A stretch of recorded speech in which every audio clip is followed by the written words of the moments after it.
Le doy gracias a Dios por estar acá. Antes de empezar, quiero presentarles a mi amada esposa Nori. Nori, ¿puedes ponerte de pie? Ella me dijo, cuando éramos novios, que amaba a una persona más que yo. Y cuando me enteré que era Jesús, dije, ella es la persona. Antes de venir acá, el año pasado, estuvieron dos pastores peruanos en esta conferencia. El pastor Diego, que mañana va a estar predicando en mi iglesia en Lima, y el pastor Jorge Alarico, que viene de la ciudad de Pucallpa, en la selva. Jorgito, ¿dónde estás? Un amado pastor. Y él me dijo algo que, les digo sinceramente, no lo creí. Él me dijo, estoy sorprendido del amor, el servicio y la humildad de los argentinos en Mendoza. ¿En serio? Y Jorge no se equivocó. Les puedo decir que estoy sorprendido de su capacidad de servicio, de su amabilidad. Gracias a todos los que están detrás de bambalinas, a todos los que sirven como hormiguitas.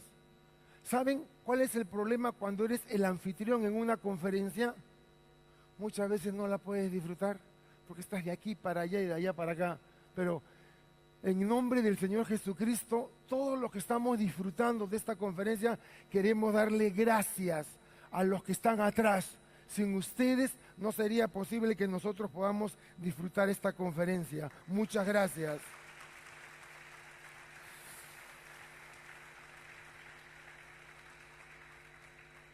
Tiempos peligrosos. Es como he titulado la enseñanza del día de hoy. Pero antes de eso, el pastor Sergio López compartía con nosotros en la primera sesión, y lo ha hecho Ramón y lo ha hecho John, que el que enseña la palabra no va a la Biblia a probar lo que uno quiere probar, sino va a la Biblia a descubrir qué es lo que ella tiene para decirnos. Y esto es lo que hacemos.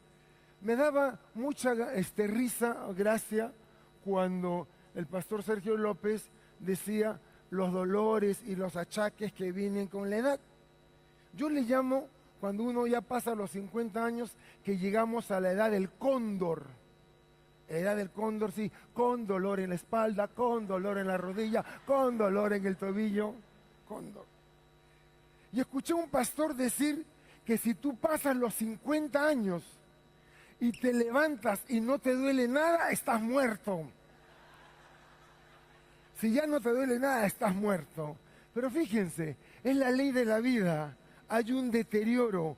Por eso debemos vivir bien nuestra vida en servicio al Señor. Y antes de empezar, una anécdota. Godoy Cruz. Todo el mundo sabe quién es el generalísimo don José de San Martín. Pero cuando preguntaba a los taxistas quién era Godoy Cruz, me decía que era un equipo de fútbol. Y antes de venir, busqué un poco de historia sobre la hermosa ciudad de Mendoza, sobre sus orígenes, sobre este hombre que apoyó mucho al general don José San Martín, Godoy Cruz.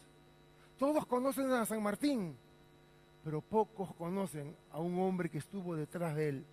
Y qué importante es para los pastores, los líderes y el cuerpo de la iglesia que están detrás de uno. Gracias. Sin ustedes no podríamos hacer lo que hacemos. Dios nos ha regalado solo una vida. Esta es la única vida que tenemos.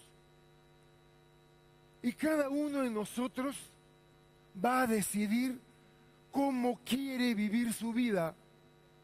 Y mira, no sé qué edad tienes, 15 años, 20, 40, 50, 60, pero lo que has vivido, tú lo escogiste, tú lo determinaste. Esta vida es lo único que tienes. Y déjame decirte algo, antes de pensar, porque estamos en tiempos peligrosos. Siendo esta la única vida que tenemos, nada nos vamos a llevar de acá. Lo único que tiene valor en esta vida es lo que hacemos por amor a Dios y para Dios. Esos son los tesoros que acumulamos en el cielo. Y yo te pregunto, ¿qué vida has escogido vivir? ¿Cómo es posible que hayan hermanos que vengan a la iglesia y estén peleados? Ah, no, me voy por allá porque ahí está la fulana, no la quiero ver, me voy por acá. ¿Cómo podemos ser cristianos y acostumbrarnos a vivir mal? ¿Cómo podemos llamarnos cristianos y desobedecemos lo que la palabra de Dios dice? ¿No dijo Jesús en el Sermón del Monte que si vas a la iglesia con tu ofrenda y la vas a presentar y ahí te acuerdas que, ¿qué dice? Si tu hermano tiene algo contra ti, ese es su problema, yo no tengo nada contra él. Pero la Biblia dice, no dice que tú tengas algo contra tu hermano, probablemente para ti no hay ningún problema, pero sabes que hay un hermano que está molesto, enojado, o que no te lleva, envidia, celos, no sé. ¿Qué cosa dice la Biblia que tengo que hacer? Dejar mi ofrenda e irme a reconciliar con él. Nosotros tenemos que dar ese paso. No permitas que otro haga lo que solo tú puedes hacer. Segunda de Timoteo capítulo 3, versículos del 1 al 17. Vaya, qué difícil ha sido para mí colocar esta enseñanza. Cuando enseñé segunda de Timoteo capítulo 3, me tomó 5 semanas. Y en 5 horas de prédica, tratar de hacerlo en 40 minutos, me parece algo bastante complicado, pero trataremos de hacer lo mejor que podamos. Versículo 1. También debes saber que en los últimos días vendrán tiempos peligrosos. ¿Recuerdan dónde nos había dejado John en el versículo 26? Que escapen del lazo del diablo, en los cuales se encuentran encadenados. Y Pablo continúa, tienes que saber que el día de hoy te encuentras con una situación en contra tuya.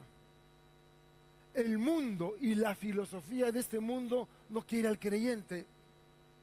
Y el creyente va a sufrir oposición. En 1 Timoteo 4:1, el apóstol Pablo decía, pero el Espíritu dice claramente que en los últimos tiempos algunos apostatarán de la fe y escucharán a espíritus engañadores y a doctrina de demonios. ¿Cómo puede ser eso? ¿Cómo puede ser posible que haya gente dentro de la iglesia que esté dispuesta a dar oídos a doctrinas de demonios? ¿Se enseña dentro de la iglesia doctrinas de demonios? Si es doctrina de hombres, es doctrina de demonios. Por eso, nuestra insistencia, que cuando estamos delante del pueblo de Dios, de las ovejas, tengo una obligación delante de Dios. Cuando Jesús le dijo a Pedro, ¿me amas? Apacienta, alimenta, cuida y protege a mis ovejas. Soy consciente que la iglesia no es mía. Soy consciente que las ovejas no son mías. Soy consciente que al igual que los hijos son prestados. Las ovejas también son prestadas. Habrá personas que caminen contigo en tu iglesia una semana, un mes. O lo que es tremendo, le dedicas 5 años a esta persona alimentándola con la palabra, preparándola, se levanta como un líder espectacular y se va a la iglesia del costado. Y de manera natural hay un resentimiento. ¿Y por qué se fue? ¿Y por qué el pastor de allá lo recibe? Tiene que ser un carnal, porque si fuera espiritual lo echaría y lo devolvería para acá. Una cosa aprendí de mi pastor, el pastor Raúl Ríez: jamás retengo a una oveja en contra de su voluntad. Cuando me dicen, Pastor Lucho, Dios me ha dicho que me vaya a apoyar a la iglesia del pastor Marco Bustamante. ¡Qué lindo! Marco necesita ayuda. Ven, vamos a orar. Voy a hacerte una carta y lo voy a llamar para decirle al pastor Marco que te vas con mi bendición. Y muchas veces Nori me dice, Lucho, pero formamos gente y se van. ¡Qué privilegio! Para mí el día de hoy, después de 20 años que empezamos la primera Calvary Chapel, Capilla Calvario en Lima, voy a todas las iglesias de Lima y encuentro personas de Calvary, encuentro personas que se congregaron con nosotros, que se formaron con nosotros, que sirvieron con nosotros y hoy día sirven en otras iglesias. Y llego a la iglesia y no voy a la iglesia a ver, vamos a ver cuántas ovejas, estas ovejas cochinas que se han ido, una, dos, Nori apunta, 3. No. Y no hay nada más lindo que entrar a la iglesia y que alguien me vea, Pastor Lucho, y venga y me abrace. Y la otra gente de esa iglesia, ¿qué pasa acá? Qué lindo. Las ovejas son de Dios. La congregación es de Dios. Y al igual como las ovejas están de paso, los pastores también estamos de paso. Ustedes, los que son de la capilla de la Calvary Chapel de Mendoza, dan por sentado que el pastor Leo es su pastor. No, él es prestadito también. Él tendría el sueño americano y la vida americana en California. Está en Mendoza. ¿Por qué ama al Señor? ¿Quién sabe si mañana alguien lo influencia y se lo lleva a Rosario? Estamos de paso. Recuerden eso. Estamos de paso. La vida es corta. Versículos del 2 al 5. Me encanta cuando en la Biblia me encuentro con listas. Muchas veces cuando encontramos una lista de palabras, la leemos plim, pa, y seguimos. Pero para mí no. Me ha encantado ver en la pantalla esa Biblia y un hombrecito escarbando. Y cuando llego a estas listas como esta, y en este capítulo hay 2 listas, para mí es una mina de oro. ¿Qué voy a encontrar? Se me abren los ojos. Por eso sentí la obligación de hacer esta presentación, porque hay muchas palabras griegas. Mira, un cristiano es inmaduro cuando el único alimento que obtiene lo recibe de la iglesia. Cuando un niñito es pequeño, no sabe cocinar, es la mamá quien le tiene que dar de comer.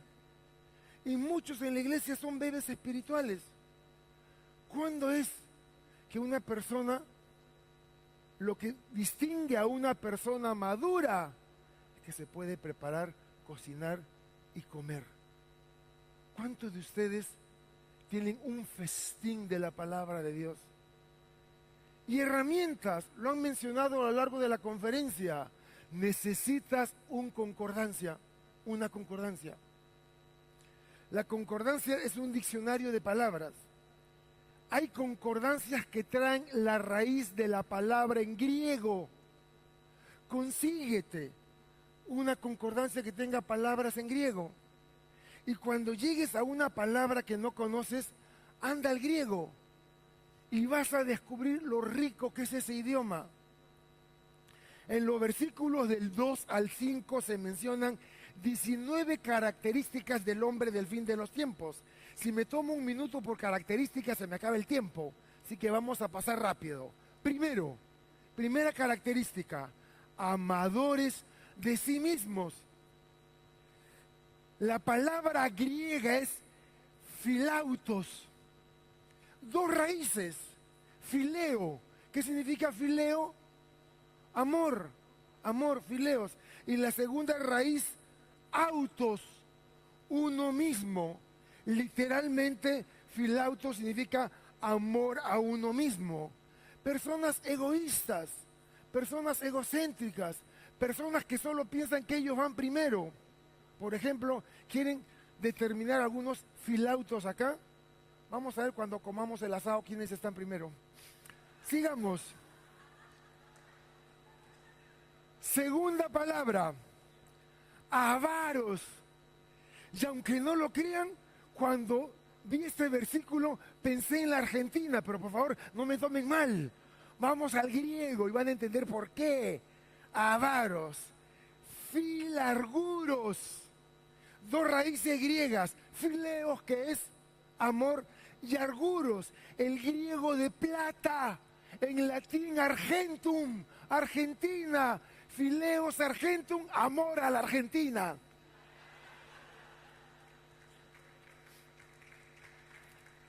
Tercera palabra, vanagloriosos. Me fui al griego a ver qué encontraba. Alazones.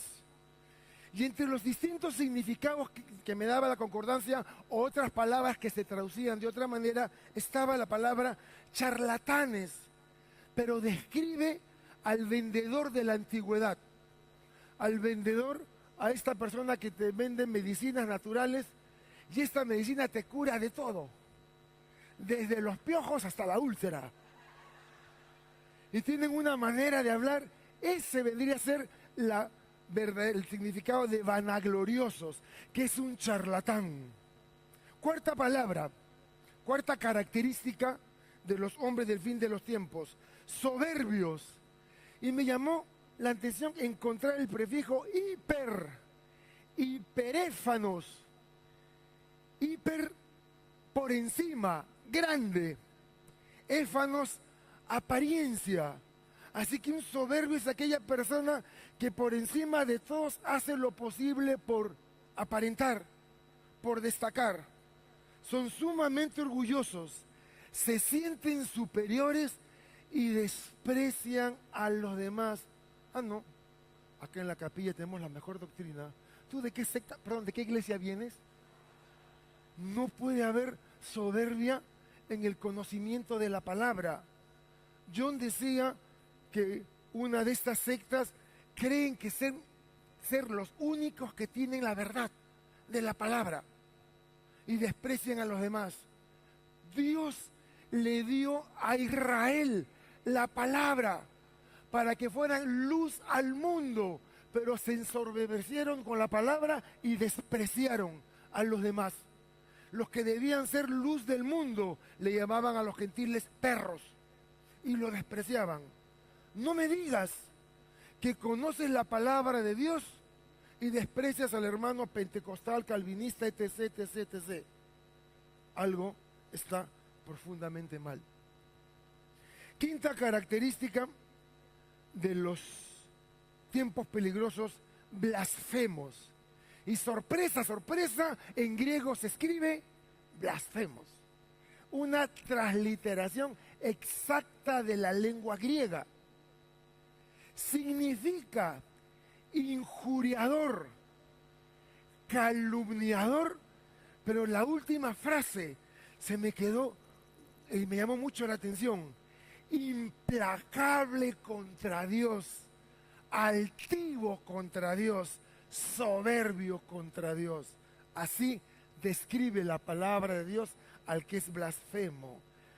Cuando llegué a la sexta palabra, sexta característica del fin de los tiempos, descubrí que Jesucristo viene pronto. Desobedientes a los padres. Mi madre aún vive, tiene 92 años, ha cumplido sus 92 años. Y ella me cuenta que cuando era niña, ellos eran en total 10 hermanos.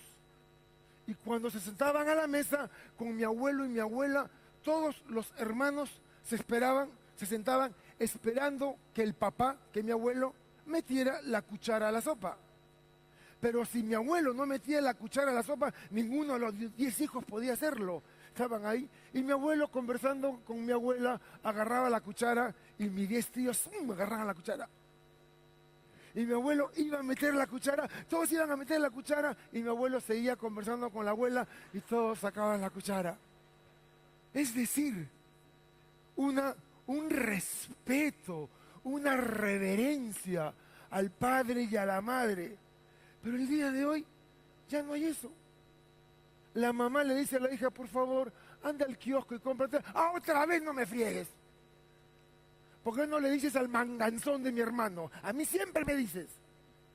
Mi madre me cuenta que ella tenía 6 añitos y cometió el error. Cuando mi abuela le dijo algo, ella le respondió no.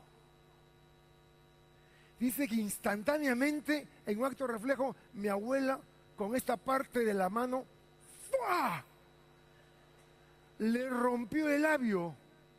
Los derechos del niño hay que denunciarla. Nunca más le dijo a mi abuela no. Pero hoy día no hay respeto al padre, a la madre, no hay honra a los padres. Qué poco conocemos la palabra de Dios. Si tú no tratas bien a tus padres, la Biblia dice que hay una promesa de larga vida. ¿Para quiénes? Los que obedecen a sus padres y a su madre. Probablemente solo vivas hasta los 20 años, con el trasfondo que tienes. Séptima palabra, característica de los hombres del fin de los tiempos: ingratos, acaristos, 2 raíces, el prefijo a, que significa sin, y caris, donde viene la palabra gracia, don, regalo. Es decir, acaristo significa desagradecido, creer que lo mereces todo. Y muchas veces creemos que merecemos cosas. No, no merecemos nada. Octava característica, impíos. En griego, anosius. Tiene 2 raíces, a, sin, nocius, santo, pío. Se traduce, es decir, sin santidad, sin ser pío, se traduce como profano, perverso, malvado, vulgar, despreciado, despiadado, contaminado. Todo eso encontramos en la palabra anosius. Pero sigamos, novena característica, sin afecto natural. Yo había escuchado a un pastor de nuestra iglesia decir que en el griego hay 4 palabras que se traducen como amor: fileos, eros, ágape y estorge. Y él decía que la palabra estorge aparecía en la Biblia, pero no de manera explícita. Y acá está, storgos, astorgos, a, sin, y estorge, que es amor por la familia. El amor eros es un amor en la carne, físico. Te sientes atraído por una persona de otro sexo, te enamoras y tiene que haber esa atracción física. Lamentablemente el mundo se queda allí. El amor fileos es el amor que uno tiene a un amigo, a un hermano. El amor estorge es el amor que tienes a tu núcleo familiar, a tu padre, tu madre, tus hermanos, tus hijos. Y finalmente el amor ágape, un amor que solamente viene de Dios, el amor sublime de Dios, que como lo leyó Ramón en 1 Corintios 13 cuando lo citaba, nadie puede conocer ese amor si no conoce a Dios. Es increíble. La Biblia dice que el que no conoce a Dios no puede ágape, porque solo Dios es ágape. El que no conoce a Dios y no ha nacido de nuevo no tiene la capacidad de amar a Dios a ese nivel. Y vamos acelerando. Así que este amor es un corazón endurecido, sin afecto natural hacia su propio núcleo familiar. Un corazón endurecido a los suyos, bien tradecido, sin afecto natural. Cuentan de una niñita de 5 años que le dice a su papá, que es pastor de la iglesia: papi, papi, ¿podemos quedarnos a vivir en la iglesia? Yo quiero vivir acá en la iglesia, yo quiero vivir acá en la iglesia. Y el padre pastor orgulloso: hijita, qué bien me siento, cuéntame, ¿por qué quieres vivir acá en la iglesia? Porque en la casa a mi mamá y a mí nos tratas completamente diferente. En cambio acá nunca nos gritas: quiero vivir en la iglesia. Horrible. Décima característica, implacables. Me fui al griego y encontré aspondos, en la misma raíz a, sin. Espondos, interesante, cuando se cierra un pacto, es espondos. Así que literalmente significa aquel que no acepta el pacto, que rompe la tregua, que traiciona, que es irreconciliable. Todo esto en la palabra implacables. 11ª característica, calumniadores. Y vaya sorpresa que me encontré cuando en el griego descubro que la palabra traducida como calumniadores es diablo. Calumniadores, diabolos, diablo, acusador, que difama, diabólico, que acusa falsamente con la intención de causar daño y perjudicar a otros. Eso hace una persona que calumnia. Y llegamos a palabras que no usamos con mucha frecuencia. La 12ª palabra, intemperantes. Una palabra griega que empieza con el prefijo a, sin kratos, democratos, democracia, gobierno del pueblo, a kratos sin gobierno. La palabra intemperante en su raíz griega significa ingobernable, sin control, desenfrenado. Una persona que simplemente da rienda suelta a sus pasiones. 13ª, crueles, en griego anameros, significa feroz, anameros, y se usa para describir a una fiera salvaje o bestia. Y aquí dice que al final de los tiempos los hombres se volverán como bestias. 14º, aborrecedores de lo bueno. En griego, afilegatos, no significa sacarle filo a las uñas del gato, eso no significa. Afilegatos, 3 raíces, a, sin, fileo, amor, gatos, bueno. No hay amor para querer hacer el bien. Y además desprecian a los que hacen el bien. Rapidito, dejen su dedo, vámonos a Isaías. Isaías 5. Quiero escuchar las páginas de la Biblia. Con Sergio funcionaba mejor. Isaías 5, versículo 20. ¿Llegaron? Sigamos entonces, 5:20. Hay, yo estoy leyendo de la Reina Valera contemporánea, por favor no me apedreen. 5:20. Hay de los que llaman bueno a lo malo y malo a lo bueno. Esto describe a los afilagatos, aborrecedores de lo bueno. 15ª, traidores, en griego prodotes, significa aquel que causa la caída, aquel que le encanta que otras personas se arruinen o se rindan. Muy bien traducida como traidor. 16ª, impetuosos, en griego propetes, literalmente significa el que cae hacia adelante, que se precipita, que es temerario, que procede vertiginosamente y sin cuidado, impulsivo e irresponsable en sus actos. Ustedes saben por qué las compañías de seguro de automóviles cobran tasas de seguro altísimas a los menores de 25 años y a los mayores de 70. ¿Saben por qué? Porque son así. Son completamente temerarios, impetuosos, impulsivos. ¿Le daría un padre a su hijo de 14 años la llave del auto? Papi, préstame la llave del auto, una vueltita a la manzana. Hijito, te has portado bien, toma la llave. No se la daría, porque no miden el peligro. Sigamos. 17ª palabra, infatuados.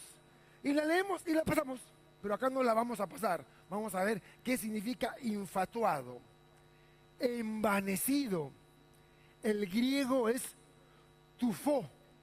Significa aquel que se infla con arrogancia, altivo, orgulloso, vanidoso, que se hace insolente. Pero cuando llegamos a la última, no a la penúltima, de las características del fin de los tiempos, la cosa se va pintando de un color nada agradable. amadores de los deseos más que de Dios. En griego es filédonos. Tiene dos raíces. Fileo, que es amor, édonos, placeres. Es decir, amor a los placeres por encima del amor a Dios. Lo que conocemos como hedonismo. Aquellas personas que solo viven para ellas. No le importa la esposa, no le importan los hijos, solo vive para él. Y 19, tendrán apariencia de piedad. La palabra piedad en griego es eusebia. Se traduce como temor a Dios, santidad, reverencia y respeto. Ojo, aparentan ser cristianos, pero son solo personas religiosas. Dicen creer a Dios, pero se resisten a obedecer su palabra. No me vengas con que eres cristiano y vives en pecado. John, cuando hablaba, citó 1 Corintios 6. Si tú eres creyente y practicas abiertamente un pecado, algo está mal. Dudo que seas creyente, porque el Espíritu Santo traería una convicción que algo está mal y te llevaría a buscar consejería. Pero dentro de la iglesia no todos son cristianos. Personas que caminan contigo 1, 5 años escuchando la palabra y no obedecen a Dios y viven una doble vida. El fin es tremendo. ¿Cuál es el consejo de Pablo que debemos hacer respecto a estas personas? Evítalas, evítalas, evítalas. Estamos hablando de aquellas personas, dice Pablo en Corintios 6, no les digo que no se junten con los borrachos, con los fornicarios, con los adúlteros, porque no conocen a Dios. Pero les digo que no se junten con aquel que llamándose hermano es borracho, fornicario, adúltero. Vean, Jorge Alarico les podrá contar que en la iglesia de Pucallpa, la mayoría de la gente que va a la iglesia, familias enteras, con hijos adolescentes, no son casados, conviven y van a la iglesia. Y uno se preguntará, ¿cómo es posible?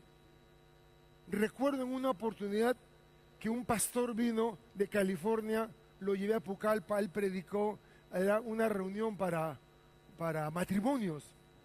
Y él habló de la ceremonia matrimonial. ¿Quién quiere contar sobre su ceremonia de matrimonio?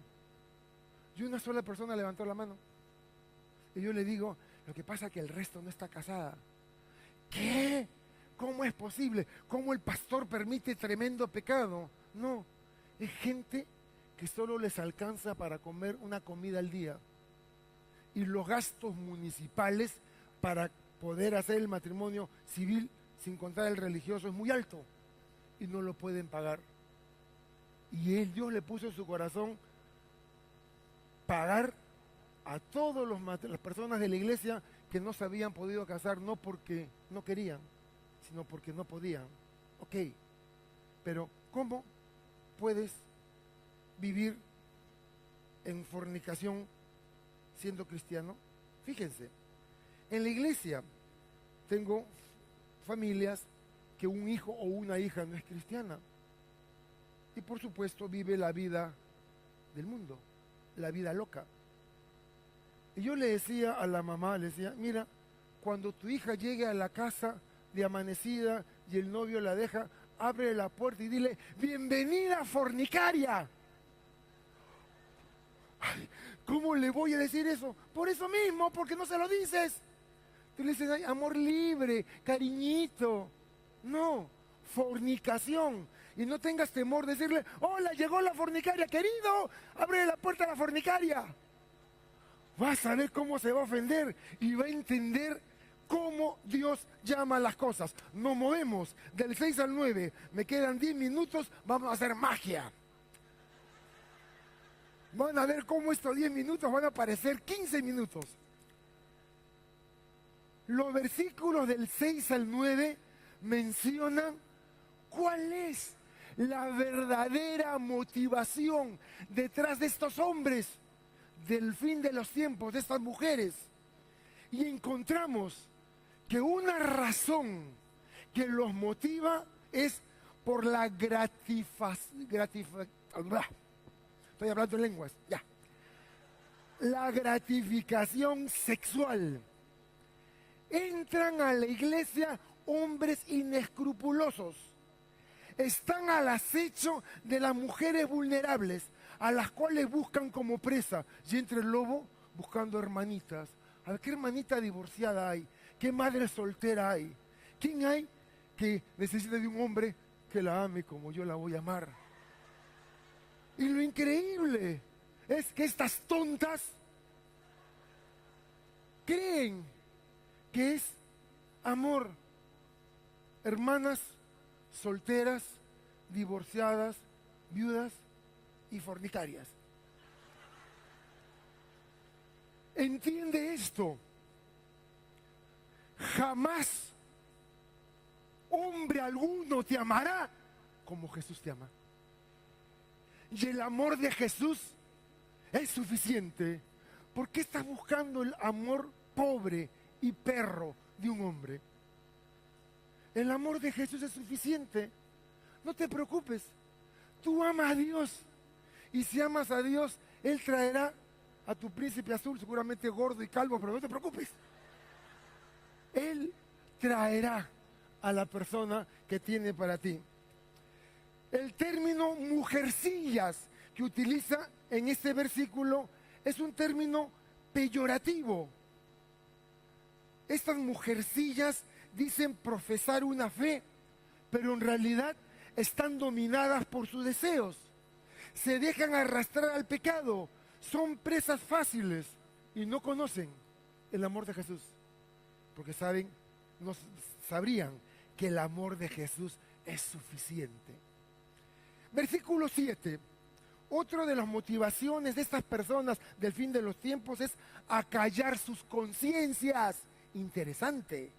Buscan fórmulas, métodos, cosas religiosas que les permitan sentirse bien.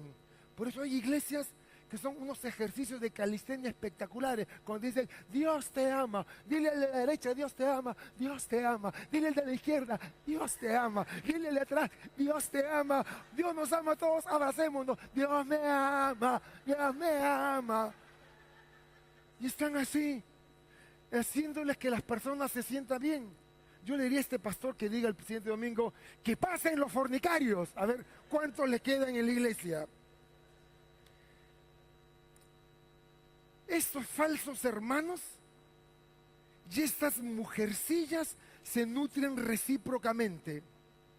Ellos le dan una formación pseudocristiana. Le dice, amarse los unos a los otros, en realidad es amarse los unos sobre los otros. Ah, no sabía, le dice ella. Ellos dan formación pseudocristiana y ellas les pagan generosamente con sus cuerpos. Hoy, la iglesia ha sido infiltrada por un sinnúmero de doctrinas paganas, sazonada con versículos bíblicos fuera de contextos.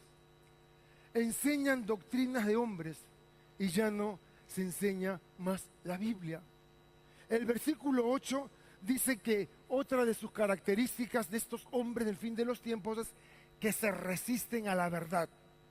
Y mencionan a los magos que hicieron que sus báculos se convirtieran en culebra por nombre. Nosotros no conocíamos el nombre de estas personas en la Biblia, pero una tradición hebrea las trajo y aquí las conecta Pablo cuando nos habla en el versículo 8 de Janes y Jambres, los magos que llamó Faraón para enfrentar los milagros de Moisés, pero fracasaron. Hoy hay hombres en la iglesia que harán todo lo posible para que no se enseñe la Biblia. Las iglesias están llenas de programas. Escúchenme, por favor, no me malinterpreten, porque sería el último en querer hablar mal de una obra o un programa. Pero lo que ocurre que lo único que le dan a la congregación son programas, 40 días con propósitos, saliendo de la depresión, 8 etapas para ser feliz, pero no enseñan la Biblia. No hay nada más hermoso que ir por la palabra, libro por libro, versículo por versículo.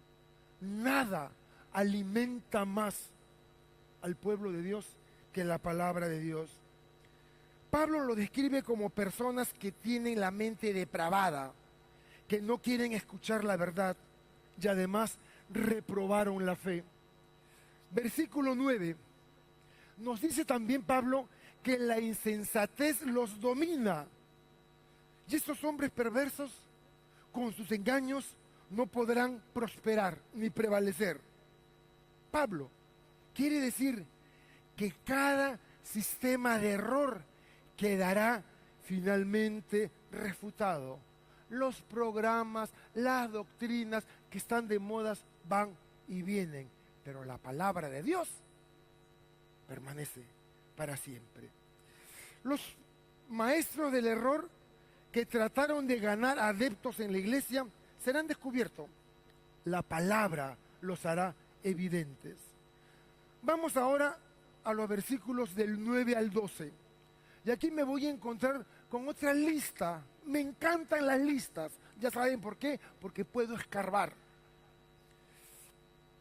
Le menciona cosas que había aprendido Timoteo de parte de Pablo. Tú has seguido. Le va a recordar a Timoteo 9 cosas que aprendió de él. Y Timoteo había aplicado. Mi doctrina, en griego, disdacalia, significa enseñar, ideología, ideario, sistema de aprendizaje. ¿Saben? La doctrina es importante. A mí no me enseñan doctrina. La doctrina es importante porque uno actúa igual a lo que cree. Yo siempre recuerdo, claro, un testimonio de estas doctrinas erradas. Una señora venía a mi iglesia, pero su hija política iba a otra iglesia. Y un día, cuando ella va al cumpleaños de su nietecito, tenía 3 añitos, invierno, hacía frío, su nietecito se sacó los zapatitos, se sacó las medias, calcetines o como lo llamen, y salió corriendo descalzo por el piso que estaba frío. Y la hermana que venía a mi iglesia le dice a su nuera, oye, ponle calcetines, zapatos, no sea que mi nieto se vaya a resfriar y enfermar. Y la nuera de la nada se transformó. ¡No! ¡Condeno esa lengua mentirosa en el nombre de Jesús! ¡Mi hijo está sano! ¡Por la llaga del Cordero! ¡Está sano! Y todos en la casa miraban. Porque la abuela había dicho, ¡plin! Se iba a enfermar. Lo dejo ahí. Solo le digo que si tú has creído que tienes poder con tus palabras para crear, eso le dijo Satanás a Adán y Eva, que sería como Dios y que ellos podían crear como Dios. Y hoy día la iglesia cristiana está enseñando que podemos ser como Dios. Y otro detalle más, la meditación trascendental enseña que tienes la capacidad mental para crear cosas en el mundo espiritual y hacerlas real en el mundo físico. Eso es hinduismo. Y le ponen 2 versículos bíblicos y lo enseñan en la iglesia. Doctrina de hombres. La Biblia no enseña eso. Por eso nos apegamos a la palabra de Dios. Si ofendí a alguien, lo siento. Pero segundo, mi conducta. En griego es agogé, que significa forma de vida, comportamiento, manera de proceder, modo de ser. Y Timoteo conocía a Pablo, sabía cómo se había comportado. Tercero, que debía recordar Timoteo de lo que había visto en Pablo, mi propósito. En griego, prótesis, que significa intención, ánimo, finalidad, plan, móvil, objetivo, proyecto, presentación, algo que te ayuda. Prótesis, mi propósito. Cuarto, le dice mi fe, griego, pistis, significa persuasión, creencia, convicción, dependencia en confianza. Otra cosa que aprendió Timoteo de Pablo, mi longanimidad. En griego, macrotumia, magnanimidad, nobleza, generosidad, altruismo, entereza. Sexto, mi amor, ágape, lo pasamos. Séptimo, mi paciencia, en griego, upomoné, significa perseverancia, constancia, pero me gustaron estas dos definiciones que encontré para paciencia. Tolerancia, aguante, la capacidad para poder soportar las dificultades. 8. Mis persecuciones, diogmos, significa búsqueda implacable, cacería, insistir en hostigar. ¿Saben ustedes que Timoteo había visto cuando era un niño, cuando apedrearon a Pablo en Listra? Timoteo era oriundo de Listra, y en el primer viaje misionero Pablo fue dado por muerto y lo sacaron de Listra y lo echaron al basurero, y los hermanitos de la ciudad, que eran 4 o 5, oraron por Pablo y Dios lo levantó. Muchos teólogos creen que ahí Pablo murió y fue al tercer cielo, donde vio cosas inefables, que lo describe en 2 Corintios 12, y que Dios lo trajo otra vez a la vida por la oración de los hermanos. Una de esas personas seguramente era Loida Eunice, la abuela y la madre de Timoteo. 9. Mis padecimientos, en griego, pátema, que significa sufrimiento, tormento, revés, tribulación, tragedia, angustia, aflicción, desventura, zozobra, adversidad. Pablo está diciéndole, Timoteo, fuiste testigo de lo que viví, de lo que pasé. Dios no lo evitó, pero me libró de todo. No te acobardes con las pruebas que vienen en tu vida. Lo han escuchado uno por uno a Sergio, a Ramón y a John decir que sufriremos persecuciones, vamos a sufrir padecimientos. Pero el Salmo 34, 19 dice, muchas son las aflicciones del justo, pero de todas me librará el Señor. Versículo 12, no es popular. Como al igual que Filipenses 1:29 que mencionaba Ramón, no se enseña, pero es una promesa para el creyente, el versículo 12, que dice, también todos los que quieren vivir piadosamente en Cristo Jesús padecerán persecución. ¿Quieres seguir a Jesucristo? Prepárate, se viene lo bueno, pero no estás solo, Dios está contigo. El versículo 13 confirma la ley espiritual de la siembra y la cosecha. Uno no puede dar lo que no tiene. Este versículo 13 nos dice, los hombres malvados y los engañadores irán de mal en peor, engañarán y serán engañados. La última parte es muy conocida por ustedes. La han escuchado en muchas prédicas, así que no me voy a explayar. En el versículo 14... En el 13, perdón, o en el 14, nos dice que Timoteo no debía dejarse llevar por las enseñanzas de los falsos maestros. Él había tenido magníficos maestros y de ellos había aprendido la sana doctrina y podía confiar en estas enseñanzas tanto como su testimonio. No basta con aprender, debes de vivirlo y la gente tiene que verlo en ti. Cuando estás delante de la verdad, transforma tu vida. 15. Nos dice que Timoteo desde niño conocía las escrituras que traen salvación, en contraste a la enseñanza de los falsos maestros. Y el último versículo, el 16 y 17, nos enseña, el 16, dos grandes verdades. Uno, Dios inspiró las escrituras. Y dos, la palabra nos equipa y nos da todo lo necesario. La Biblia fue inspirada por Dios, no por el intelecto humano. Y el estudio de la Biblia nos va a equipar para enseñar, para redarguir, para corregir, para instruir en justicia. Y el 17 nos habla el versículo 17 de alcanzar la perfección, a fin de que el hombre de Dios sea perfecto, preparado para toda buena obra. No, la palabra perfecto en griego significa apto, cabal, capaz. Y lo que realmente importa no es el hecho de saber, sino que tenemos que vivir de acuerdo a lo que creemos.